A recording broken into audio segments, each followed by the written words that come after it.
how every person's voice on the team is important. Coach talked about how no one on the team let each other let up tonight.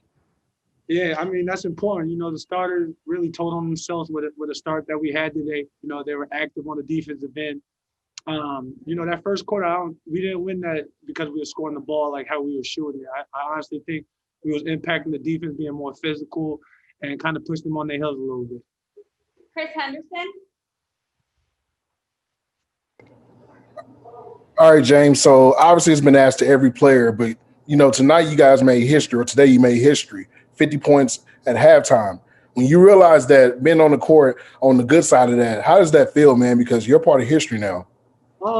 It's one of those things you can't even enjoy it until the game's over. You know, one of those let ups or one of those relax your shoulders, and we could have been on the other side of history for sure. You know, with a letdown or a comeback. So, you know what I mean? As long as we stay focused and every guy out there, we wasn't letting each other look up at the score damn near. So we need to hold each other accountable like that, and I think we'll be fine. All right, we'll go ahead since we got Josh. Yeah, you guys got Josh. Baby! Yeah, hey, Josh. Just at halftime when you're in the locker room and you're up by 50, mentally, what are you guys trying to tell yourselves? You know, a lot of teams will make a comeback in the NBA, and it obviously didn't happen today, but my God, what are you telling yourself with that kind of lead? I mean, we made sure to make sure everybody knew that it's a long game. In the NBA, you know, crazy swings have happened, and we knew they were going to make a little run, and they did that. They went on a little 10-point run at the beginning of the third, but I think we withstood that and got back to what we were doing. Dwayne? Okay, Josh, what has these first 3 games been like for you as far as in terms of you trying to mesh with your new teammates? It's been great. You know, these guys have accepted me with open arms, and that's all I can really ask for. So I'm gonna repay that by playing as hard as I can every night. And you know, I'm a team first guy already, so that's not a problem. But it's great, you know, being around the whole team fully. Brad? Yeah, congrats on the win. You know, obviously you weren't with the team in the bubble last year, but they played the Clippers in a pretty high-profile series, and there was some rough stuff that went on in a 43-point Clippers win. Did you get the sense of, you know, from the returning players that played at all? Was that in any of the guys' minds today?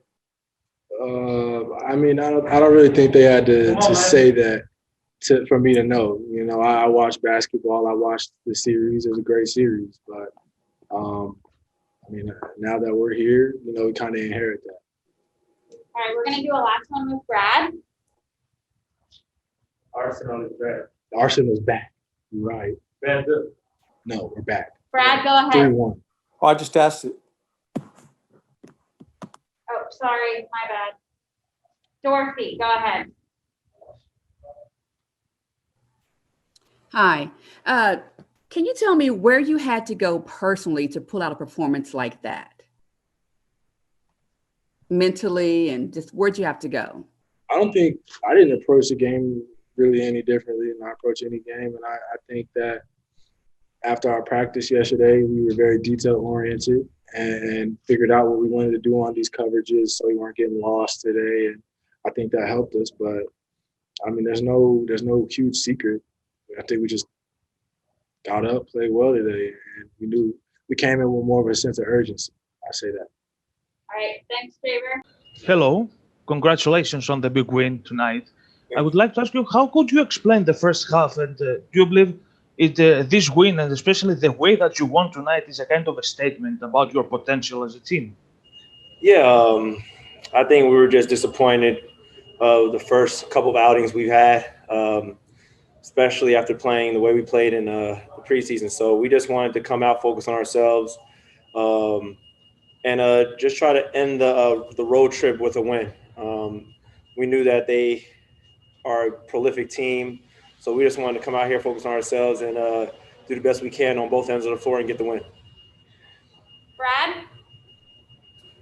Yeah, Tim. Obviously, the playoff series was a couple of months ago, but I would imagine it's somewhat still fresh in your mind. And I wondered, nothing can really make up for a playoff loss, but when you take into account some of the rough stuff that went on in that series and the 43-point loss, was there kind of a measure of revenge today?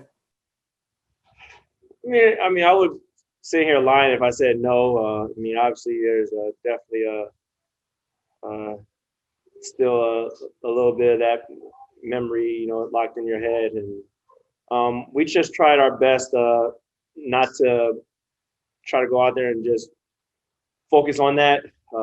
We just try to make sure that we, played our style and our brand of basketball, and just wanted to make sure that we were able to come out on top and just leave it all out on the floor. Hey, Tim McMahon, last one for Tim. Tim McMahon. Hey, Tim. Have you ever been up 50 at the half at any level? And what was your reaction when you looked up and saw that score? Funny thing is, no one didn't realize it until we all got into the halftime, to be honest with you. It was just everybody just making sure that we didn't focus on the score at all. Definitely made sure that we keyed in on all the things that our coach staff talked about before the game, and just really try to do our best to implement the game plan that we practiced the day before into today. So everything was clicking on all cylinders, and thankfully we got the win. All right, thanks, Tim. All right. Good.